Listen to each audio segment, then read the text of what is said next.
Merci, Monsieur Perrault. C'est une communication sur le rapport d'activité de la Commission d'évaluation des politiques publiques qui est toujours demandé dans cet hémicycle. Merci, Monsieur Perrault. Allez, allez. Merci. Merci beaucoup. Donc, il est parti où Voilà. OK.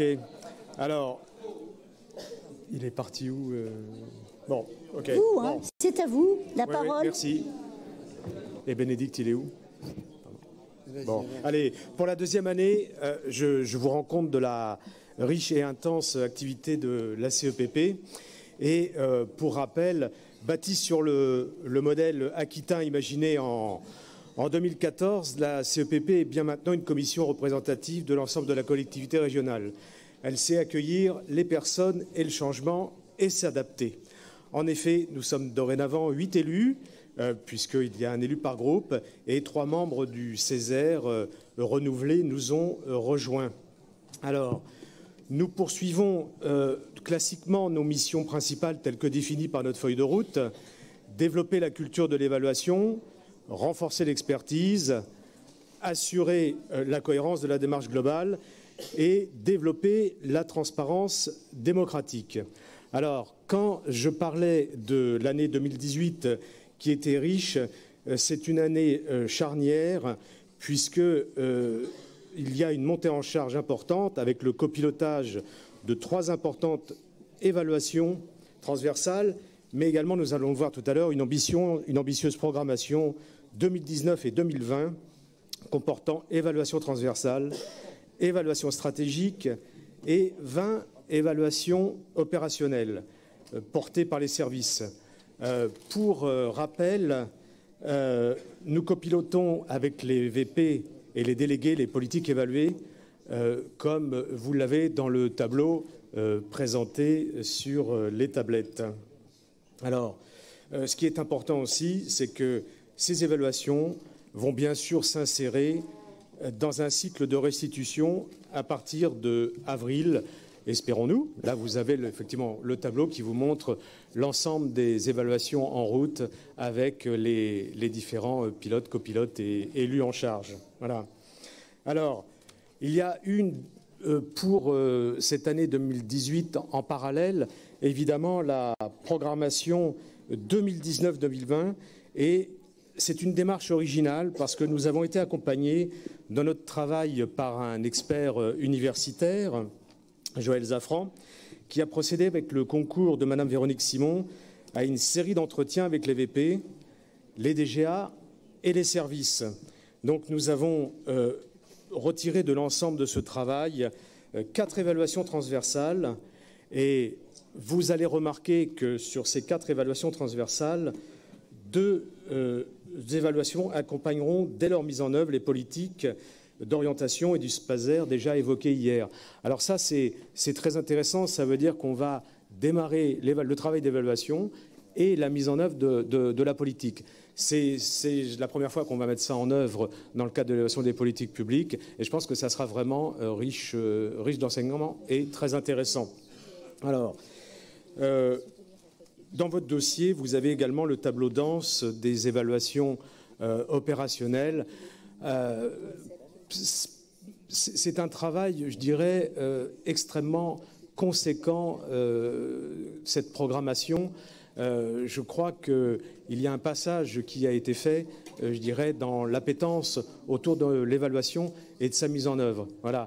C'est une mécanique qui aujourd'hui est en route d'une façon très intéressante et très constructive.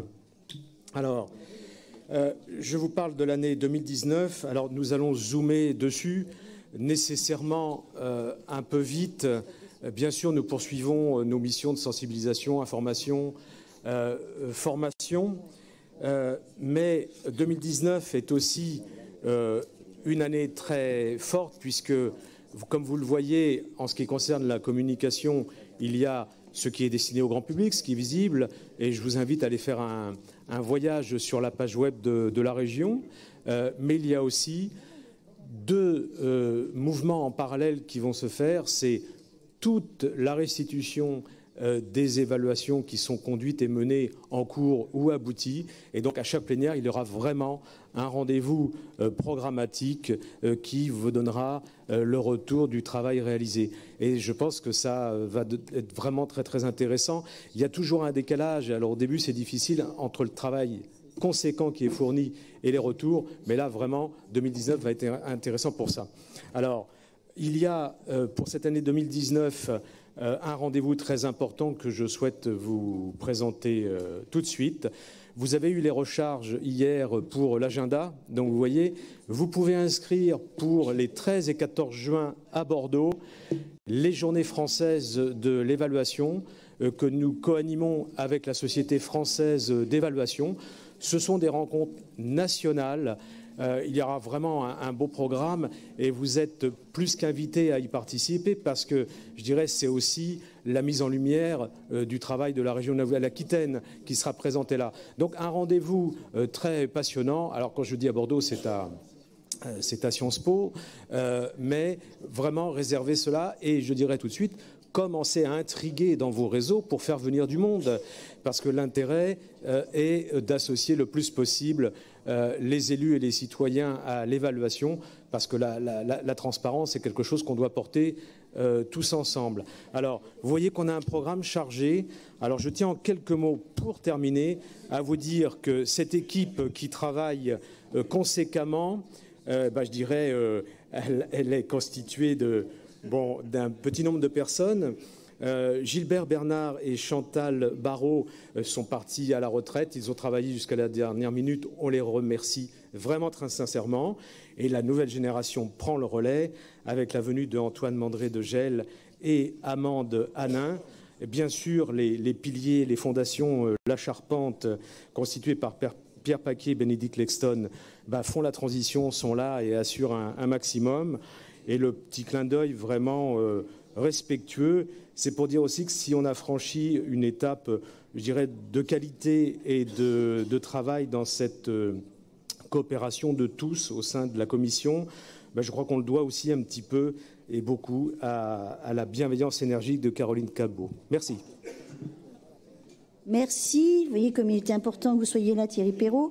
Je rappelle que c'est un engagement du président, une politique très volontariste, et je vous remercie pour le travail qui est fait, les engagements, et surtout effectivement ces perspectives, cette organisation des évaluations des politiques. Je crois que c'est ce qui nous permet d'être aussi crédibles sur le territoire.